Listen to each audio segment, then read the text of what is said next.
Hello and welcome to world affairs. मैं हूं प्रशांत अवर। ना हो सकता है कि हाल ही में आपने ऐसे आर्टिकल्स पढ़े हो कि यूएसए बेस्ड एक पाकिस्तान का एनजीओ है, इन्होंने हाल ही में कोविड-19 के नाम पर भारतीयों से डोनेशन मांगी और जब ये फंड इकट्ठा हो गया तो ये फंड प्रोवाइड कर दिया टेरर एक्टिविटीज़ के लिए बहुत से ऐसे ग्रुप्स को जो भारत की तबाही चाहते हैं। ना ये सब कहा गया है एक रिपोर्ट में और इस पर आपको काफ़ी आर्टिकल्स मिलेंगे।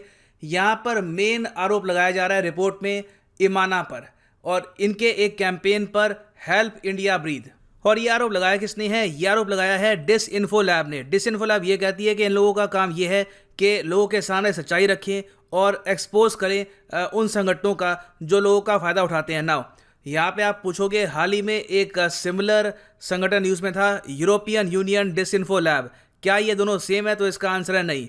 जो यूरोपियन यूनियन डिसइन्फो लैब है, जिसने भारत पे आरोप लगाया था कि इंडिया में कई न्यूज़ चैनल है ये एंटी पाकिस्तान न्यूज़ कवर करते हैं, पाकिस्तान की इमेज खराब करने की कोशिश करते हैं, वो जो संगठन है वो बिल्कुल डिफरेंट है। ये जो डिसइन्फो लैब है ये वाला, ये इससे काफ़ी डिफरेंट है।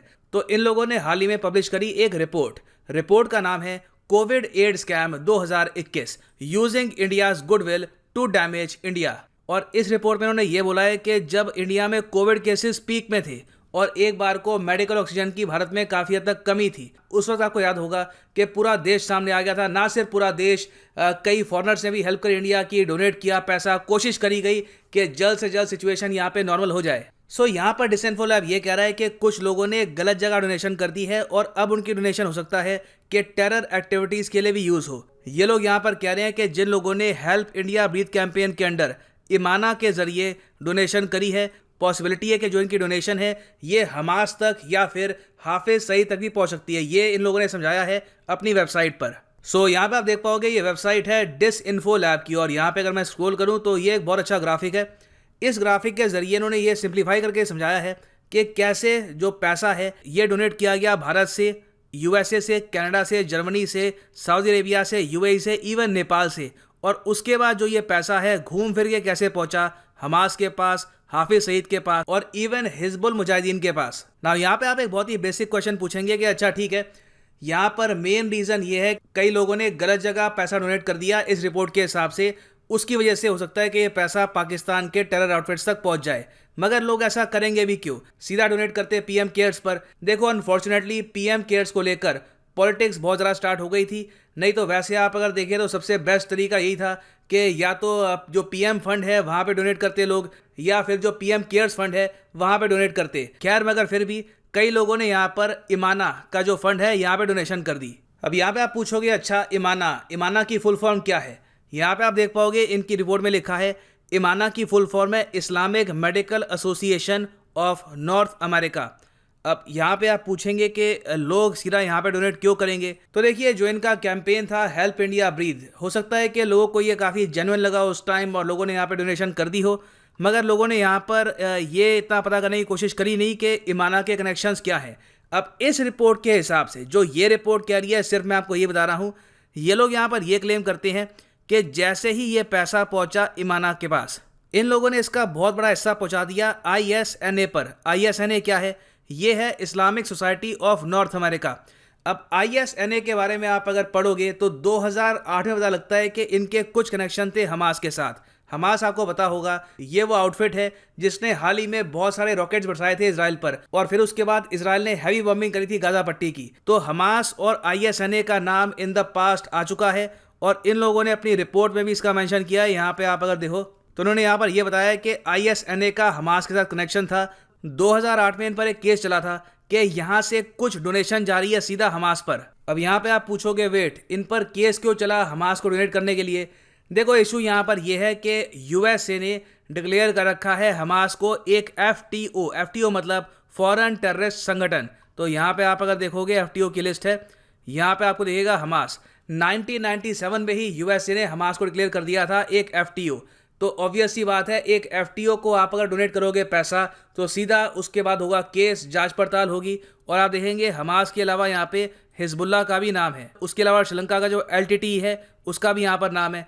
तो इन संगठनों को यूएसए में आप अगर डोनेशन करते हैं तो डेफिनेटली लीगल एक्शन यहाँ पे लिया जाएगा। तो ये केस बिल्कुल 2008 में ISNA के साथ हुआ था। मगर यहाँ पे कोई ये कह सकता है कि देखिए ज़रूरी नहीं है कि 2008 से लेकर अब 2021 में आज भी ISNA और हमास का एक कनेक्शन है, मगर ये रिपोर्ट कहती है कि नहीं, दोनों का आज भी कनेक्शन है। और यहाँ पे हुआ क्या है कि टोटल पैसा जो उन्होंने इकट्ठा किया है, जिसका एस्टिमेट लगाया जा रहा है 50 से लेकर 150 या 160 करोड़ रुपए, ये पैसा सीधा पहुंच गया हमास के पास। सारा पैसा नहीं, मगर कुछ जो फंडिंग है ये पहुंच गई हमास के पास। अच्छा, एक थ्योरी तो यहाँ पर ये है।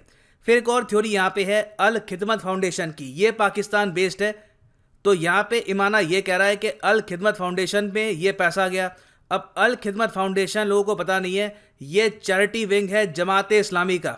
जमात इस्लामी सपोर्ट करता है हाफिज सईद को और हिजबुल मुजाहिदीन को। ये पाकिस्तान के कई न्यूज़ आउटलेट्स ने इससे पहले कंफर्म कर रखा है। तो देखिए, इसके हिसाब से यहाँ पर इंडिया से पैसा गया और सीधा यहाँ पे घूम फिर के ये पहुँच गया अल खिदमत तक। ना ये बात याद रखना कि इंडिया से मैक्सिमम जो पैसा गया है 150-200 करोड़ के आसपास का है। उसके अलावा US, कनाडा, जर्मनी, सारी कंट्रीज़ को आप अगर ऐड कर दो तो जो टोटल डोनेशन है ये हो सकता है कि कई मल्टी मिलियंस में आपको मिले। ना यहाँ पे आप लोग पूछेंगे कि वेट, ये सब हो कैसे सकता है कि लोगों ने अमाउंट दिया कोविड-19 की रिलीफ के लिए, मगर जिसको ये अमाउंट दिया वो यहाँ पे इसको ट्रांसफ़र कर रहा है पैसा हमास को या फिर और जगह। इस रिपोर्ट के हिसाब से जो ये रिपोर्ट कह रही है, मैं सिर्फ आपको ये बता रहा हूँ। देखिए, इस रिपोर्ट में आगे ये लोग ये भी कहते हैं कि इमाना ने पैसा तो लिया, मगर जो इन्होंने यहाँ पे वादा किया था कि ये नेज़ल कैनुला यहाँ पर लेंगे, ऑक्सीजन कॉन्सनट्रेटर्स, ICU वेंटिलेटर्स, इसमें से बहुत कम चीज़ों पर इन्होंने एक्चुअली कुछ काम किया है। ज़्यादातर जो ये अमाउंट है घुमा फिरा के ये लोग वापस जहाँ पे मैंने आपको बताया हमास या फिर हाफिज सईद तक इन्होंने पहुँचा दिया ये अमाउंट। ये क्लेम कर रही है ये रिपोर्ट। तो ये यहाँ पर कह रहे हैं कि इनकी इन्वेस्टिगेशन के हिसाब से डिलीवरी का कोई यहाँ पर रिकॉर्ड नहीं है। इन्होंने प्रॉमिस किए थे कि इतने यूनिट्स ये डोनेट करेंगे एक बार पैसा इनके पास आ जाए, मगर डिलीवरी कहाँ पर हुई, किसको की गई, इसके बारे में कोई जानकारी है नहीं। तो देखिए, नीड ऑब्वियसली यहाँ पर यह है आई थिंक कि डोनेशन अगर इंडियंस करते हैं उसको लेकर एक प्रॉपर मैकेनिज्म होना चाहिए। कहीं से भी रैंडम ऑनलाइन डोनेशन एक्सेप्ट कोई करना स्टार्ट कर दे, इससे लोगों का ही नुकसान होगा। और इस केस में तो आप अगर देखो, इस रिपोर्ट की अगर हम बात माने तो कई लोगों के साथ धोखा हुआ है यहाँ पर।